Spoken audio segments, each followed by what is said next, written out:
पंचायत चुनावों के बाद अब नगरीय निकाय चुनाव भी ओबीसी को 27% आरक्षण के चक्कर में उलझ सकते हैं। नगरीय निकाय के चुनावों पर आरक्षण को रोटेशन से करने के मामले में पहले ही कार्रवाई ने हाईकोर्ट ने स्टे लगा रखा है। राज्य सरकार ने इस मामले में भी सुप्रीम कोर्ट में एसएलपी लगाई है। मध्य प्रदेश में नगरीय निकाय के चुनाव 2 साल पहले होना था। पहले कमलनाथ सरकार ने इन चुनावों को टाला। इसके बाद कोरोना संक्रमण के कारण निकाय चुनाव टल गए। सरकार ने जब चुनाव करवाने के लिए रोटेशन प्रक्रिया करवाई तो एक याचिका के कारण हाई कोर्ट ने इस पर स्टे लगा दिया। इसके पीछे कई कारण हैं, जैसे पंचायत चुनाव और निकाय चुनाव दोनों का मामला सुप्रीम कोर्ट में पेंडिंग है। निकाय चुनावों में अभी तक 14% ओबीसी आरक्षण दिया जाता है। सुप्रीम कोर्ट ने चुनाव में ओबीसी आरक्षण को निरस्त करने का आदेश दिया। सुप्रीम कोर्ट के आदेश का असर निकाय चुनावों पर भी पड़ेगा। जो मध्य प्रदेश में आगामी स्थानीय निकाय चुनाव होने हैं उसमें भी सेम प्रक्रिया का पालन कराना पड़ेगा जैसा कि अभी पंचायत में हुआ है। आज की तारीख में अगर मनमोहन नागर के निर्देश को देखें जो माननीय सर्वोच्च न्यायालय ने दिया है, उसमें सर्वोच्च न्यायालय ने ये सीधे तौर पे कहा है कि ओबीसी आरक्षण देने के पहले आपको ट्रिपल टेस्ट को कंप्लाई करना है। अगर आपने ट्रिपल टेस्ट को कंप्लाई नहीं किया हुआ है तो आप ओबीसी आरक्षण नहीं दे सकते। अगर ऐसे निर्देश को देखें तो उसके लिए राज्य सरकार को कृष्णमूर्ति के जजमेंट में जो ट्रिपल टेस्ट है उसको कंप्लाई करते हुए ही उस आरक्षण की प्रक्रिया को पूर्ण कराना चाहिए। दरअसल स्थानीय निकायों के चुनावों के न होने से विकास कार्यों पर भी असर पड़ रहा है।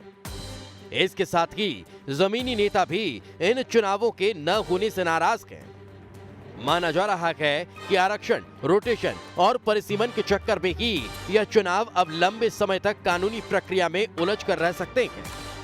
वहीं कांग्रेस इस मामले में सरकार को ही दोषी ठहरा रही है। चुनाव अब तो सरकार ने खुद ही वापस ले लिए हैं और ये जो है समय रहते उनने अपना सुधार कर लिया है, क्योंकि कोई भी जो सरकार जिसने संविधान की कसम खाई हुई है उस संविधान के विरुद्ध कोई काम कैसे कर सकता है। ये सरकार को बताना पड़ता अदालत में कि इन्होंने जो है चक्रीय रोटेशन को अध्यादेश का हिस्सा कैसे बनाया है। ये कॉन्स्टिट्यूशन के खिलाफ काम है और जो है ये आदेश इन्होंने कैसे निकाल ही नहीं सकते। इधर बीजेपी खुद को ओबीसी आरक्षण को लेकर प्रतिबद्ध बता रही है। बीजेपी का आरोप है कि कांग्रेस के न्यायालय में जाने के कारण चुनाव में रोड़ा आया है। पंचायत चुनाव भारतीय जनता पार्टी की सरकार करवा रही थी। चुनाव आयोग ने अधिसूचना जारी कर दी थी, लेकिन कांग्रेस को लोकतांत्रिक मूल्यों में भरोसा नहीं है। वो कोर्ट चली गई और बाद में ये ध्यान में आया कि कांग्रेस ने साजिश की पिछड़ा वर्ग के खिलाफ, उसकी पीठ में छुरा घोंपा, पिछड़ा वर्ग के रिजर्वेशन को रिवर्ट कराने के पूरे प्रयास किए।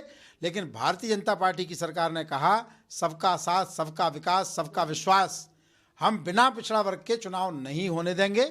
भारतीय जनता पार्टी की सरकार ने अपना अध्यादेश वापस ले लिया।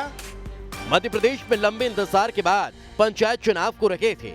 इन चुनावों की घोषणा से नगरीय निकाय के चुनाव का इंतजार कर रहे नेताओं को भी आस बंधी थी, लेकिन राज्य निर्वाचन आयोग के द्वारा पंचायत चुनाव निरस्त करने के बाद से इन लोगों की उम्मीदें भी टूट चुकी हैं। भोपाल से नितेंद्र शर्मा के साथ टीम न्यूज़ स्टेट।